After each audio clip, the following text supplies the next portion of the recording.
Concern వాడికి ఏదన్నా రూపాయి మనం ఫ్రీగా ఇచ్చినా వాడికి చీఫ్గా ఇచ్చినా వాడు ఏదో కంపెనీ పెడతాడు వాడి ద్వారా 10 మందికి ఉద్యోగాలు వస్తాయి అనేటటువంటి రూట్ ఏమో చంద్రబాబుది.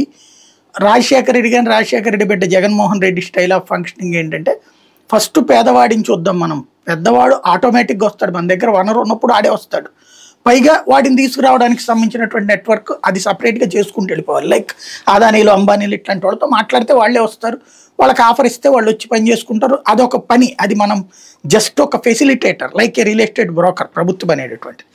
అంతే తప్పించి మనం నేరుగా దాంట్లో ఎంటపడి ప్రచారాలు చేసుకుంటూ చేయాల్సిన అవసరం లేదన్నది అతని యాటిట్యూడ్. అతని టైంలో అట్లాగే వచ్చినాయి కదా కంపెనీలు కూడా.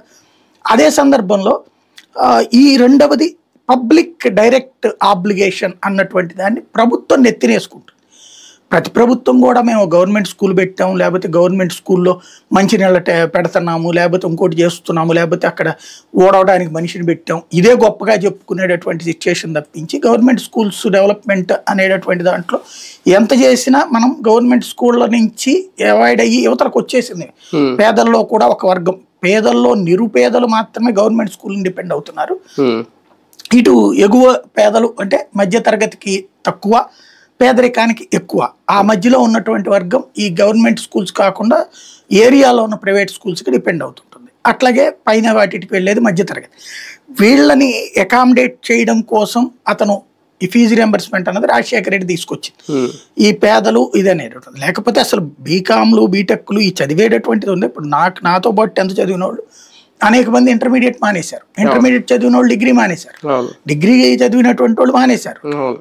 ఏంటయ్యా అంటే ఆ రోజున నేను ప్రత్యక్షంగా చదివింది నా వయసులో, నేను చదువుతున్నప్పుడు, నేను ఉద్యోగాలు చేస్తున్నటువంటి సందర్భంలో ఫస్ట్ ఒక ఛాన్స్ ఇస్తారు గవర్నమెంట్ స్కూల్లోను గవర్నమెంట్ కాలేజీ తల్లిదండ్రులు, ఆ తర్వాతని ఛాన్స్ ఇయ్యరు వాళ్ళు. ఓసారి పోయిన తర్వాత ఇంకొకసారి గట్టిగా బతిన్లాడితే ఇస్తారు, లేదంటే షాపులో పని చేయి, లేకపోతే కూలికి ఇంతే. ఆ రోజున అట్లాగే పోయినాయి, అనేక జీవితాలు అట్లాగే మారిపోయినాయి. అదే ప్రైవేట్ ట్యూషన్కి వెళ్ళాలంటే కూడా నాన్న తిప్పలు పడ్డటువంటి, ట్యూషన్కి వెళ్ళాలంటే నాన్న కొంచెం ఎక్కువ కష్టపడాల్సిన పరిస్థితి. ఆయన నెలకి 10 రోజులు క్యాంపులు వెళ్ళేవాడు, 20 రోజులు వెళ్ళేవాడు, 20 రోజులు ఆయన 25 రోజులు వెళ్ళేవాడు. ఆయనకి నాకు ఊహ తెలిసిన తర్వాత మా నాన్న నెలలో 5 రోజులు 6 రోజులు చూడగలిగేవాడు ఇంట్లో. అన్ని రోజులు ఆయన తిరగబట్టి అక్కడ భోజనం మానుకునేనో, అక్కడ టిఫిన్ మానుకునేనో, ఏ పనిలో తిని ఆ డబ్బులు మిగిల్చి మాకు కట్టినటువంటి వాడే కదా. కానీ ఆయన చెప్పుకోలేదు ఎప్పుడు, నేను ఇట్లా మీకోసం ఇట్లా చేశానని చెప్పేసి. కానీ ఎక్కడి నుంచి వస్తుంది ఆయనకి? ఆయన షాపులో గుమస్తాగా చేసినప్పుడు ఆ షాపు వాళ్ళు సరుకు అమ్మారు, ఆ సరుకుకు